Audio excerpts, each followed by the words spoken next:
मतलब नहीं है कि क्लाइंट बोलता है कि पाउडर लगा दें, दर्द हो रहा है। ठीक है, पाउडर किस लिए लगाया जाता है? पाउडर इसलिए लगाया जाता है, अभी देखिए ये आई हैं तो हल्की सी नमी है इनके, ठीक है, यानी कि पसीना आ रहा है तो हल्की सी नमी है स्किन पे।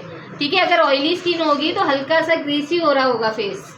ठीक है, तो पाउडर क्या करता है, जस्ट करता है आपके फेस पे आए हुए ऑयल को और नमी ख़त्म करता है, ड्राई लेके जाता है आपकी स्किन को।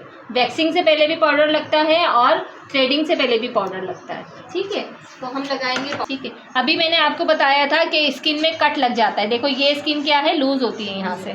ठीक है, तो आपने क्या करना है, अपने क्लाइंट से कहेंगे थोड़ा सा ये, और ये जो बाल हैं हेयर के ऐसे हल्का सा गीला है तो आपने पाउडर लगाया तो क्या हो गया, स्किन ड्राई हो गई।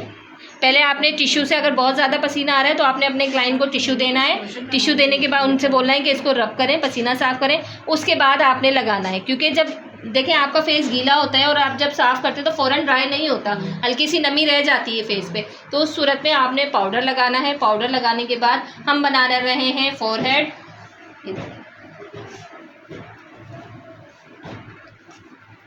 ये लिया। अब फोरहेड में आईब्रोज नहीं आती है। ठीक है, तो आपने क्या करना है,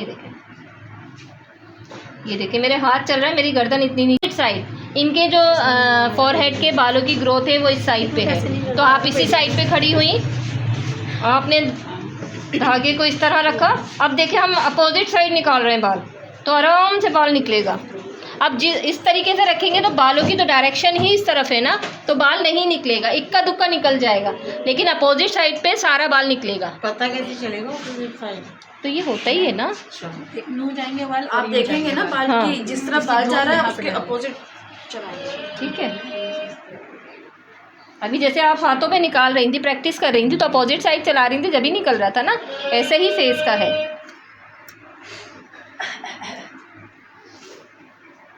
अब फोरहेड बनाते हुए किन चीज़ों का, फोरहेड बनाना तो कोई मुश्किल काम नहीं है, किन चीज़ों का ख्याल रखना चाहिए?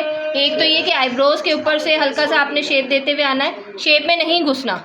ठीक है, सिर्फ आईब्रोज़ के ऊपर से आपने हल्का सा देते हुए आना है, और ये जो हेयर लाइन होती है ये प्रॉपर शेप में आनी चाहिए।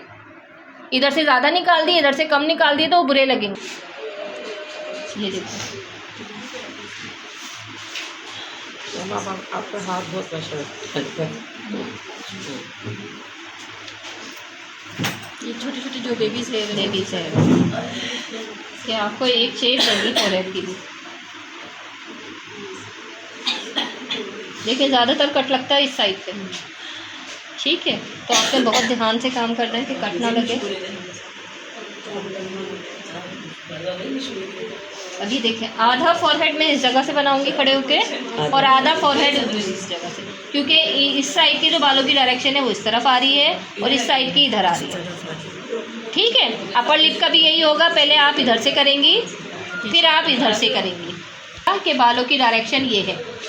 ठीक है, आप थ्रेड ऐसे रखेंगी और निकालेंगी अपोजिट साइड, रखा और ये हल्का सा चलाएंगे, देखिए सारे बाल निकल बाल क्योंकि यहाँ से और निकलेगा अपोजिट साइड।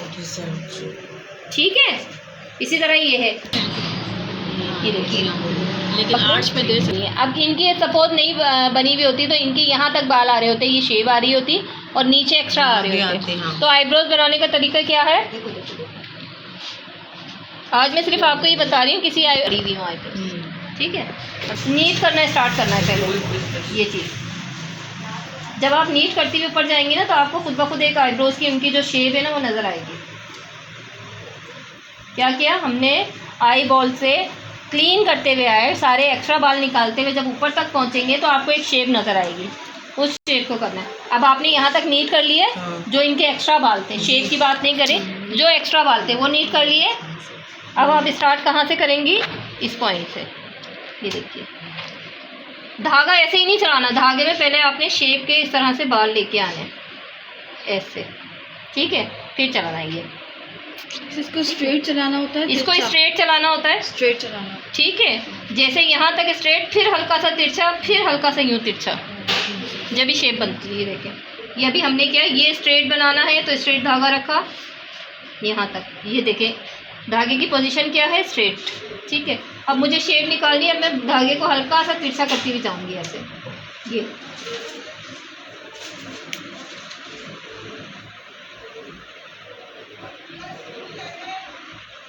ये देखिए मेरा आईब्रो, ये जो थ्रेड है क्या हो रहा है, हल्का सा तिरछा आ रहा है। अब यहाँ तक आपने ये तिरछा रखा, ठीक है। अब ये आ गया आपकी आईब्रोज का सेंटर, ठीक है। जब आईब्रोज के सेंटर तक पहुँचे तो अब आप जो धागे की पोजीशन है वो इस तरह तिरछी हो गई, ऐसे।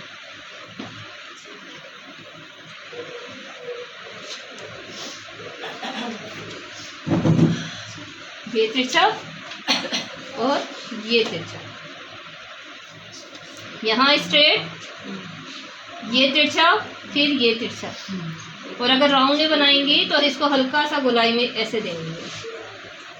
आंच में बनाएंगे तो थोड़ा सा इधर से आपने हल्का सा बाल निकालना है, तो ये पॉइंट बनेगा। समझ आया नीचे का? थोड़े अब क्या करें, ये लिया आपने, कॉम होता है आईब्रोज का, उससे कॉम करेंगे आप। ये जो आपका लेंथ, आप देखें सीजर आपने इस तरह सीधी चलानी है, यूँ घुमानी नहीं है। जब हम इस तरह कट करते हैं तो ये बाल जो है ना क्या हो जाता है, गोलाई में आ जाता है, ज़्यादा कट जाता है। तो ये चीज़ क्या लगती है, बुरी। कटिंग करेंगी बिल्कुल यूँ स्ट्रेट, ठीक है। ये चौड़ा, अगर यहाँ की भी आईब्रोज बड़ी हुई होती हैं, जैसे किसी की लंबी आईब्रोज होती हैं, बाल लंबा होता है, तो आपने अच्छे से कॉम करके उसको भी कट करना है। करने के बाद अब देखिए नीचे की बन चुकी है, आपने नीचे से पकड़ा ताकि ऊपर भी कट ना लगे। अब ये देखिए, ये स्ट्रेट, ये स्ट्रेट, ऊपर भी स्ट्रेट चलाना है, पूरा स्ट्रेट नहीं चलाना, सिर्फ ये वाला हिस्सा है ना स्ट्रेट का। अब ये हल्का सा तिरछा,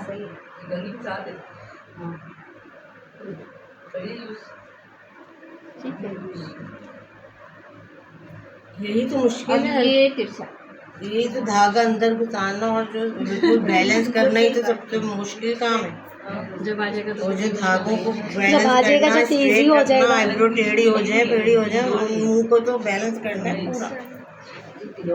इसी का तो गेम है सब, ठीक है। धागे ये के चीज़ समझ आ गई, यही आपको इजी लगेगा। अब देखें, पहले सेंटर के बाल आप निकालेंगे इस तरीके से, ठीक है। अब देखें ये आईब्रोज है ना, इस तरह स्ट्रेट रखेंगे इधर धागा, क्योंकि ये चीज़ स्ट्रेट आनी चाहिए आपकी, ठीक है।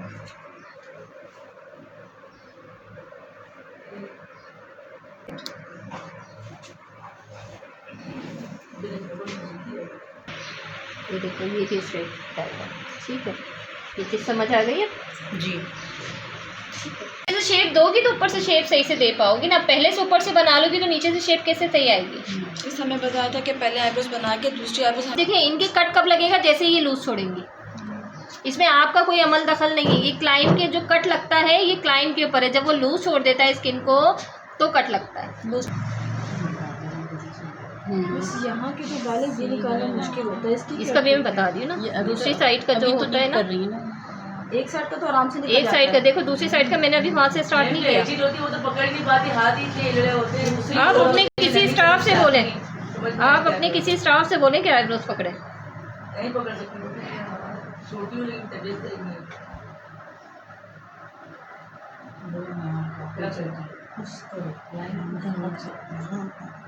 ठीक है, ये चीज़ हो गई।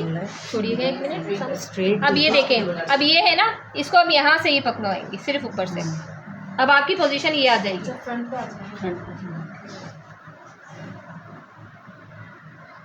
आपने थ्रेड में ये बाल निकालना है ऐसे, ये स्ट्रेट चलाना। स्ट्रेट चलेगा ये धागा।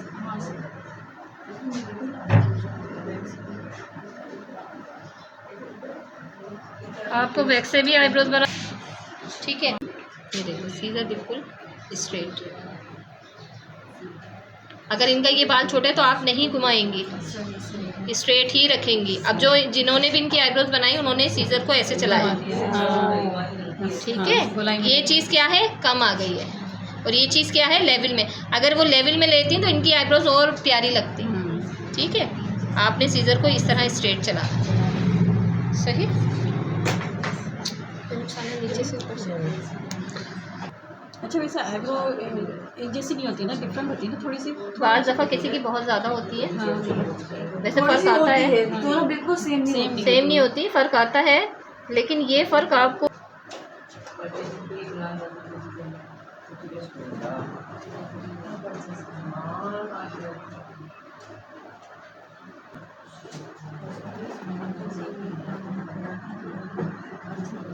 ठीक है। अब देखिए आईब्रोज इक्वल कैसे होनी चाहिए, इनकी तो हमने सिर्फ नीट की है। मैं आपको तरीका बताती हूँ आईब्रोज को देखने का कि दोनों बराबर हैं या नहीं हैं। ये जो आपकी रो है ये दोनों इक्वल आनी चाहिए, ये चीज़, ठीक है। ये वाली रो आपकी दोनों बराबर आनी चाहिए, तो आपकी